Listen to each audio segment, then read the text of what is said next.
Bonjour à tous, je m'appelle Romain Lebotte, donc je suis en deuxième année de BTS et j'ai eu l'occasion de participer au 4L Trophy 2020. Donc je suis là pour vous faire part de mon expérience. Donc le 4L Trophy, c'est un raid humanitaire qui a pour but d'aider les associations La Croix-Rouge française et les Enfants du désert. Donc le principe même du 4L Trophy, ça va être d'amener des denrées alimentaires, fournitures scolaires et des médicaments et tout ce qui peut aider les enfants et les populations là-bas. Donc le but c'est de ramener tout ça. Ça va être principalement des dons ce qu'on va ramener.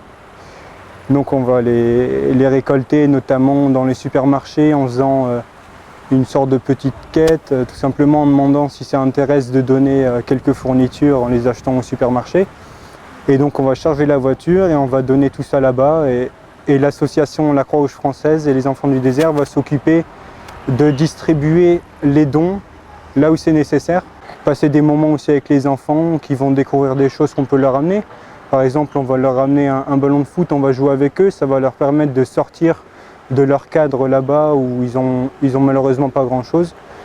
Donc ça va être toute cette partie-là qui va être intéressante, c'est la partie humaine et collective. Je suis passionné de voitures, notamment d'anciennes voitures, donc c'est aussi pour ça que j'ai eu l'idée de participer au 4L Trophy.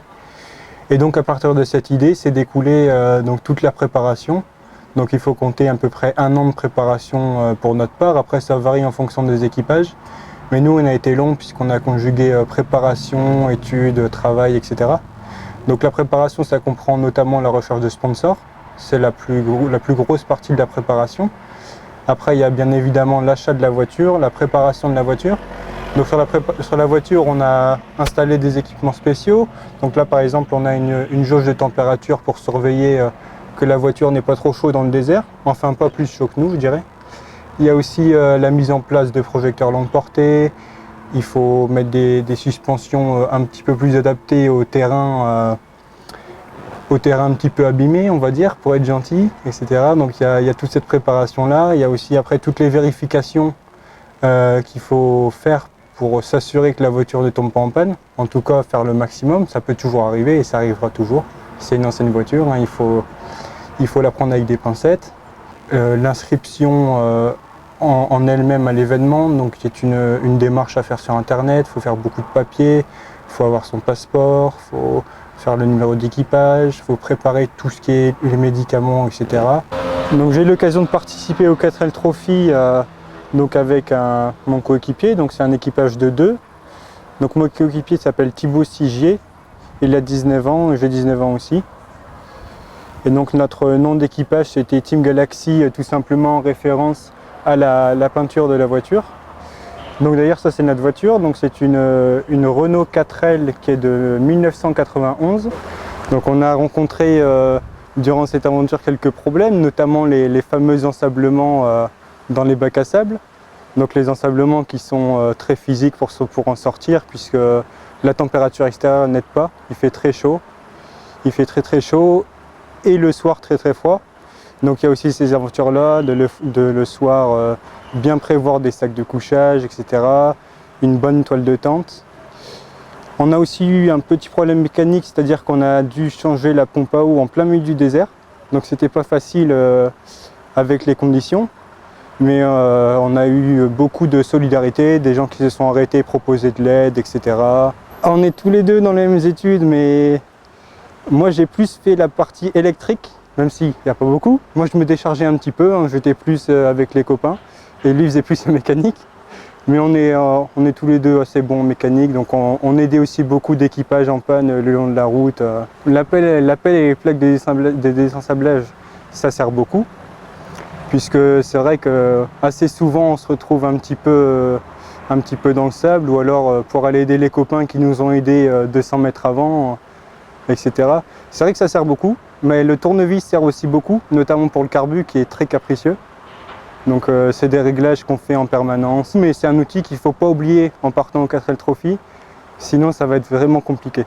J'ai eu l'occasion de participer au 4L Trophy, notamment en connaissant grâce à mon établissement scolaire, donc qui était partenaire mécanique, donc qui participait à l'assistance mécanique durant tout le raid, parce que c'est une école qui forme notamment des bacs pro mécaniques. Donc j'ai connu grâce à ça, ils m'ont beaucoup accompagné dans ce projet, donc ça a été un de mes premiers sponsors. Et à partir de là, tout s'est découlé, donc toute la recherche de sponsors, et notamment le sponsor donc McDonald's, que j'ai obtenu grâce à un contrat étudiant que j'ai eu ici l'été dernier.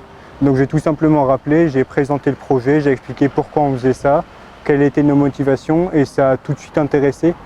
C'est quelque chose de vraiment très connu et très important, très suivi, etc.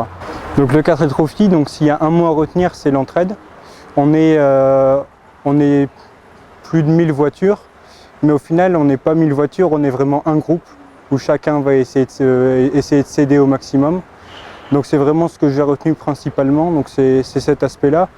Après il y a aussi beaucoup d'autres aspects, notamment aller parler aux autres alors qu'on ne l'aurait peut-être pas fait en temps normal, etc. Donc les gens qui étaient un peu introvertis se sont ouverts aux autres.